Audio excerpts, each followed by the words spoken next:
Dan teman-teman semuanya ini kru membuktikan sendiri, Mas. Oke. Saya pernah di jalan tol tuh naik motor, Mas. Wih, Selamat. iso. Iya. Nah, balik ke sana tadi. Artinya dari fenomena tadi kita bisa lihat ada satu rasa tertentu yang memicu satu vibrasi tertentu, ya, yang akhirnya memicu realita. Nah, teman-teman harus tahu bahwa vibrasi yang kami maksud, betul, memang pikiran itu ada vibrasinya, perasaan ada vibrasinya, tapi hasil penelitian menunjukkan vibrasi dari perasaan lebih kuat dibanding saya ngangsur mobil dulu, 1 bulan 17 juta. Itu rezeki saya, penghasilan saya meningkat. Oke. 1 tahun kemudian setelah mobil itu lunas, Mas, itu ternyata penghasilan saya menurun. Oke. Kenapa kok bisa seperti itu? Gini, Mas. Jadi semesta itu tidak selalu memberikan apa yang kita inginkan, tapi selalu melayani apa yang kita butuhkan.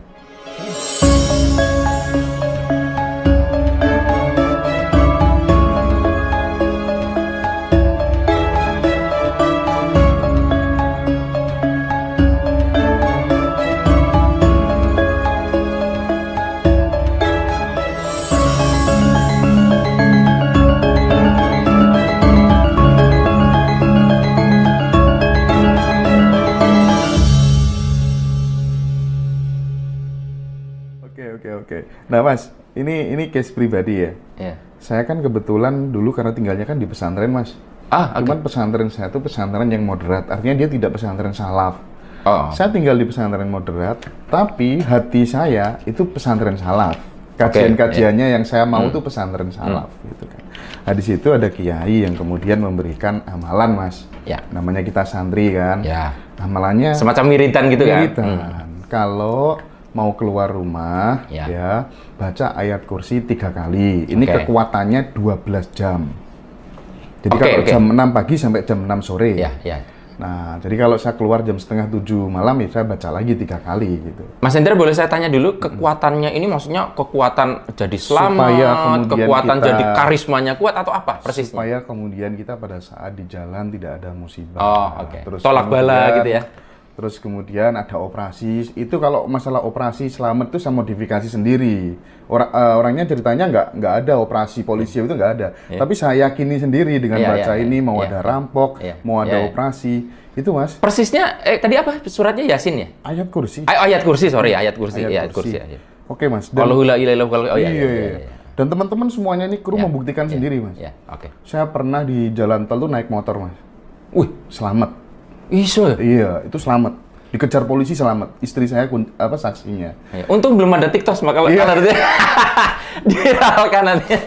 Terus, Mas, misalnya karena saya memang nggak mau bikin yang namanya SIM sampai sekarang. Nggak mau SIM. Ketemu polisi di mana aja, ada aja biar selamat. Bahkan terus kemudian penyekatan corona gitu ya. Wah, itu berbagai macam cara ada aja, Mas, pokoknya. Saya aman semuanya gitu. Itu sebenarnya gimana ngejelasin soal itu? Karena ini penting menurut saya. Itu tuh vibrasi banget, Mas. Vibrasi banget. Nih tak kasih contoh ya. Kalau Anda bawa gunting, nanti ke Mas Indra, kalau Anda bawa gunting, ya, satu aja, bisa nggak masuk kabin pesawat? Kabin ya, bukan bagasi. Nggak bisa. Nggak bisa dong. Pasti kecegat, karena itu salah satu barang yang dilarang untuk dibawa ke kabin pesawat. Harus masuk bagasi, atau ditinggal sekalian. Percaya nggak ada orang yang bawa 15 gunting kemana-mana, ngurah rai dan sebagainya. 15 gunting kecil-kecil itu, segini. Guntingnya segini, ya kecil kan lumayan. Nggak pernah kena. Percaya. Ini orang. Sebentar. Sebelum saya tahu itu nggak boleh. Sebelum tahu itu nggak boleh. Benar kan ya? Sebelum saya, itu kejadian udah lama banget, Mas. Jadi udah lama banget ya. Jadi saya masih udik banget dengan naik pesawat awal-awal. Jadi saya kan nggak ngerti bahwa itu nggak boleh. Jadi saya bawa kemana-mana. Sampai suatu saat ya, setelah sekian tahun ya, itu saya ada kelas, waktu itu saya kelas masih kemana-mana, Mas. Ada kelas di Palembang. Setelah landing, besoknya bagi gunting ke peserta, ada 6 apa 5 peserta, saya bagiin gunting. Peserta salah satu nyeletuk, Mas, guntingnya Mas Harip apa? Iya. Beli di sini, Mas? Enggak, saya bawa dari rumah. Masuk bagasi dong katanya. Enggak, masuk kabin. Loh, kan nggak boleh, Mas. Nah, sebelumnya nggak ada input itu, Mas. Oke. Terus dia bilang, kan nggak boleh, Mas. Masuk kan? Di situ terus, wah berarti aku salah ya selama ini. Muncul rasa bersalah. Muncul bahwa rasa itu nggak boleh sebenarnya. Nah besoknya, gunting kan tak bawa lagi, saya ke bandara. Terjadi perbedaan yang tadinya saya merasa memang nggak ada yang salah dengan saya kok. Sehingga tidak ada vibrasi itu, Mas. Tapi ketika saya sudah tahu bahwa itu nggak boleh, kan ada satu rasa yang merasa bersalah. Iya, aku kok Mbak guntingnya salah ini. Kebayang, Mas, setelah sekian tahun akhirnya itu ketangkap itu gunting itu. Dan sejak itu akhirnya saya nggak pernah lagi Mbak gunting. Pelajarannya apa? Kadang mending nggak tahu. Kebanyakan tahu itu tuh bikin ruwet loh. Itu, Mas. Makanya ada orang udah ajaib, kadang nggak saya kasih tahu, Mas. Karena kalau saya kasih tahu malah ngerusak polanya. Nah, balik ke sana tadi. Artinya dari fenomena tadi kita bisa lihat ada satu rasa tertentu yang memicu satu vibrasi tertentu, ya, yang akhirnya memicu realita. Nah, teman-teman harus tahu bahwa vibrasi yang kami maksud, betul, memang pikiran itu ada vibrasinya, perasaan ada vibrasinya, tapi hasil penelitian menunjukkan vibrasi dari perasaan lebih kuat dibanding pikiran. Jadi yang saya bicarakan adalah, yang saya bicarakan ketika ngomong vibrasi, Mas, perasaan. Jadi pikiran Mas Hendra positif, kalau perasaannya negatif, percuma. Kan sering training motivasi itu. Misalkan Anda sales nih. Bulan depan, target kita naik 10 kali lipat. Siap, bisa, loncat, bisa, siap, bisa. Pikiran positif, Mas. Dalam hati, angel. Di dalam hati muncul sulit. Walaupun tidak terucap karena getarannya lebih kuat. Itulah yang merusak. Makanya di mana-mana yang namanya nabi, orang spiritual itu benerin hati kan karena memang itu pusatnya. Roso itu, Mas. Nah, jadi ketika Mas Hendra baca ayat kursi dan sebagainya, ketika apakah ayat kursi itu dibaca oleh orang lain ngefek, tergantung apakah rasa yang dipicu akibat baca itu sama atau tidak dengan seorang Hendra dan kawan-kawan. Balik lagi ke situ. Nah, kenapa kok bisa hebat Hendra dan kawan-kawan kuat? Karena belief-nya support. Mas Hendra pesantren, sangat meyakini kiainya. Sangat menyakiti, sehingga apa? Nembus ke bawah sadar, sehingga itu bekerja di bawah sadar. Nah, ada orang, apa sih ayat kursi? Loh, saya dulu, masa itu kan cerita ya, saya belajar ilmu kebatinan, ilmu gaib, ilmu silat strum, dulu tuh. Saya dulu, waktu SMP, itu sering baca satu penukilan ayat, saya lupa dari Al-Baqarah atau apa ya? Gini, yang waja'alna mim baini aidehim sadawa min qalbihim sadam fa'agsainuhum fahum la yubsirun, yang artinya kami tutup di depan, belakang gitu ya, gitu. Nah, itu dulu sering saya pakai kalau naik mobil, Mas. Kalau naik mobil, terus saya coba kan, itu saya kernetnya tuh nggak minta loh. Itu dosa ini dosa nih. Iya.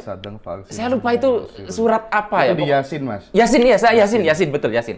Wajalna min baini aidim sadawa min khalfihim sadam fa'agsainahum fahum la yubsirun. Tapi pertanyaannya, wah ini jangan dipakai nih. Loh, saya ada pengalaman sama. Tapi balik lagi, itu saya kasihin ke orang lain, itu nggak bekerja karena tidak ada satu rasa yang sama. Ketika saya melakukan itu, saya ada satu rasa bahwa ini pasti bekerja. Iya. Banyak orang itu berdoa, itu misalkan berdoa terus malah tidak mendapatkan keselamatan karena dia tidak yakin dilindungi. Ketika dia berdoa, dia malah membangun rasa takut. Nah, rasa takut ini kan yang terpancar, bukan rasa ingin dilindungi. Itu dipakai apa tadi? Yang waja'alna tadi? Sopir ya? Angkot ya? Saya naik angkot, kan kadang kan ditarikin ongkos gitu loh. Saya duduk gitu loh. Kadang saya ngambil ini. Tapi teman-teman, ini hanya saya cerita ya, itu dosa masa lalu ya. Saya udah bertaubat ya. Jadi, saya duduk di dekat kernetnya di sini. Coba, kalau aku di sini, ditarik nggak? Kalau nggak ditarik, berarti ini hebat ini mantra ayat ini. Tak pakai lagi, loh, nggak ditarik ya? Pindah sini nggak juga? Walaupun ada selalu errornya ya, ada beberapa, dan itu biasanya karena saya merasa, duh salah ini. Gitu. Tapi kalau perasaannya pas, Mas, ya enggak. Saya pas pakai itu, Mas, sharing aja ya. Iya. Jadi saya kan udah pamit sama ibu, Bu, aku besok panggilan tes pendamping keluarga harapan, ya kan, Kementerian Sosial. Yang tes kebetulan 125.000, yang terima 10.000. Banyak banget itu. Oke. Di Surabaya waktu itu tesnya, itu psikotes, Mas. Kalau yang psikotes yang biasa nalar gitu, aku kan selesai lah soal gitu. Cuman separuhnya itu psikotes ada kaitannya sama matematika. Hitung-hitungan, aku kan nggak bisa, nggak suka karena itu. Oke. Di depan sana itu ada bapak-bapak badue matematika banget. Nah, ini kalau aku bisa duduk di sebelahnya, ya kan? Ini mesti aku lumayan lah dapat rembesan. Iyalah. Soalnya apa? Saya sudah kadung over ya, udah percaya diri, bilang sama ibu lulus kan ya. Jadi kan memalukan. Dilalah ketemu problem yang paling itu ya matematika. Iya. Tapi kalau saya maju ketahuan pengawas segitu banyak, yang jelas saya disuruh keluar kan. Ya. Baca tuh, Mas. Baca sekali aja. Sambil diem ya. Seret jalan, sampai, Mas. Nggak ada yang larang. Ya itu. Vibrasi lagi berarti. Betul, itu. Tapi balik lagi, itu bekerja kalau rasa yang dibangun tepat dan itu support semua. Oh iya, selaras gitu ya. Iya, ya kayak tadi itu saya sama-sama bawa gunting, ketika antara tidak tahu dengan tahu aja udah geser, Mas. Iya. Jadi memang ini agak kompleks ya, tetapi indikator dari kekompleksan faktor yang terlibat, diamati diri rasa. Rasanya tenang aja, rasanya bahasa gampangnya subung sebetulnya, tapi kita bisa bicarakan nanti di obrolan di belakang ya. Siap. Tapi ada satu rasa tertentu yang ini harusnya jadi kunci. Jadi nanti ada yang nonton, saya yakin akan langsung ayatnya mana? Anda praktek terus tidak berhasil, komen. Beda, Pak. Saya jelasin ya, karena Anda tidak membangun rasa yang sama, sebagaimana kami membangun rasa yang sama. Nah, vibrasi itu tentang itu, Mas. Jadi makanya saya bilang di pertemuan kemarin kan, cara paling tepat untuk bisa mengcopy paste rasa-rasanya Mas Hendra paling cepet ya, itu sebenarnya bukan dari aku minta tekniknya, sering-sering aja bareng Hendra. itu makanya saya bilang akhirnya, Mas, aku tak melu kelas, memang tujuannya mereka mau copy paste karena pasti ada missing puzzle. Itu saya ngalamin sendiri kalau soal itu. Jadi waktu itu saya masih belum apa-apa, maksudnya belum apa-apa tuh mahasiswa, Mas. Tapi sama kakak saya, kakak aktivis gitu ya, senior, dia sudah inilah. Setiap ketemu itu mesti diajak ke tempat yang high class. Makan di high class gitu. Secara tidak langsung ngajarin ternyata, Mas. Iya. Ngajarin. Ketularan. Lama-lama Mas Hendra ngerasa ternyata Bener banget. Ini menarik, Mas. Jadi inget, boleh ya saya? Terusin dulu, cerita dulu. Saya nggak mau motong. Iya, jadi intinya begitu. Setiap saya diajak ketemu begitu, mesti cari tempat yang mahal. Iya. Dan lama-kelamaan aku ketularan, Mas. Ketika aku sudah lumayan punya banyak uang gitu, ngajak anak-anak, ngajak teman-teman semua begitu. Itu juga untuk nularin mereka juga biar. Betul, jadi gini. Betul. Saya sudah bilang ya, kalau kita belum biasa dengan itu, pasti akan ditolak. Dan namanya bawah sadar nolak, pasti rasanya nggak enak. Pasti nolak. Yang namanya terjadi penolakan nggak enak. Betul. Kita misalkan sebutin angka lah, 1, 2, 3, 100, 200, sejuta. Nanti pasti ada angka nolak. Kita angkanya belum di situ. Nah, saya pernah dicurhatin seseorang. Udah lama banget, Mas. Lama banget. Dia itu jualan baju, jaket ya. Saya berapa kali cerita ini. Ini saya mudahkan aja ya. Ada jaket yang harganya murah, sedang, sama mahal banget. Nah, dia curhat, Mas, saya tuh kenapa ya jual jaket ini tuh sulit banget, yang mahal banget ini. Oke, yang paling mahal menurut di etalase dia ya. Tapi yang ini nggak ada masalah. Kenapa ini mahal ya? Kenapa ini sulit? Padahal marketingnya udah bagus, gini, macam-macam. Selalu nggak jadi beli orang itu. Langsung saya bilang, Mas, diulangi, kenapa kok Anda tidak bisa jual ini? Karena jaketnya mahal. Kalau Anda sendiri yang jual udah bilang mahal, Mas, berarti kan Anda akan ngundang orang yang mengatakan hal yang sama. Jadi gimana ya, Mas? Faktanya memang mahal. Coba, pertama, Anda beranikan untuk beli itu jaket satu. Ya Anda sisakan. Kan ini modelnya bukan dia modal, Mas, tapi konsinyasi. Jadi barang dititipin, terus dia jual. Jadi dia pun kalau mau punya harus beli. Iya. Coba Anda investasi beli satu jaket itu, biar Anda ngerasakan kualitasnya jaket mahal itu gimana. Kedua, ubah kata mahal jadi kata harganya tinggi. Kan beda.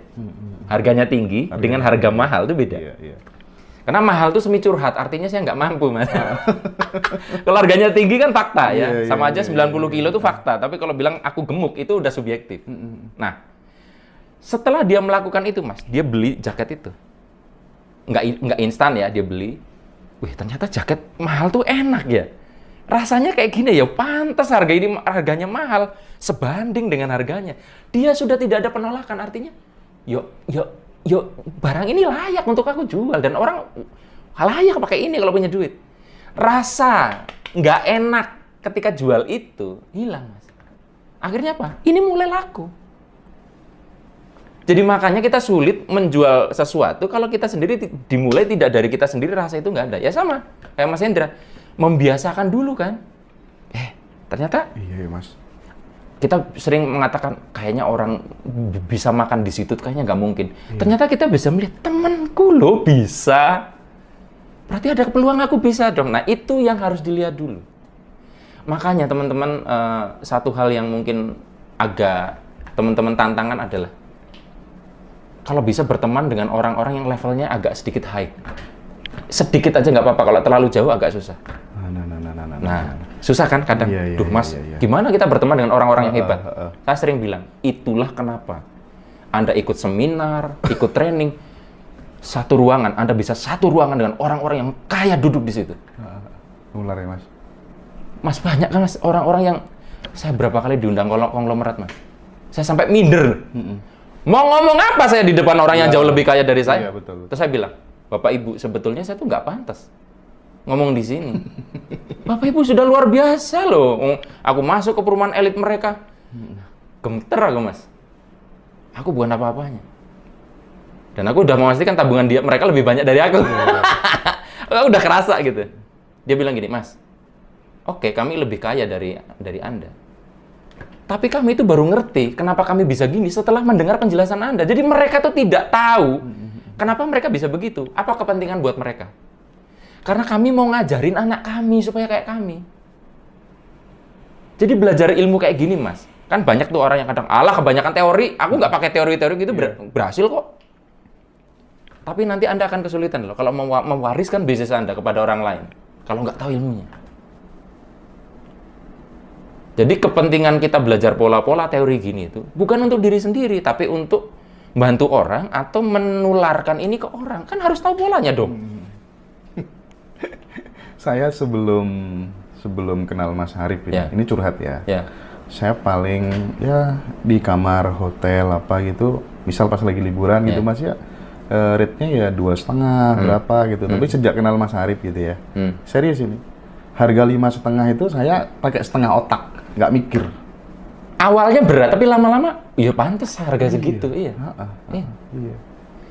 Jadi gimana ya Mas ya? Jadi kita tuh harus mencicipi untuk tertarik memperjuangkan itu gampangannya. Loh kalau kita tidak pernah nyicipi, sekarang gini, aku tawarin makanan enak tapi letaknya di puncak gunung. Kalau Mas belum nyicipin tuh nggak akan ada dorongan untuk ke sana loh Mas. Tapi coba Mas Hendra nih, aku di puncak Gunung Selamat loh ini. Lalu setelah dicoba, wah Masya Allah enak sekali, aku ke sana. Lah kalau kita nggak pernah menyicipi, kan nggak pernah terbayang dan nggak ada dorongan. Iya, dan ketika kita sudah sampai di situ, aku sampai deh. Ketika oke lah, mung-mungan uang saya untuk nyoba deh, yang biasanya pakai kereta ekonomi naik eksekutif, nyicipi sekali aja. Setelah itu pasti, kok standarku udah naik, aku harus berjuang untuk ke sana. Dorongan itu ada Mas. Betul banget, betul. Itulah kenapa kita perlu nyicipin. Iya. Oke. Kalau kita belum mencicipi, Mas, sulit. Nah, ini sekarang harus dijelasin nih. Ini case pribadi. Iya.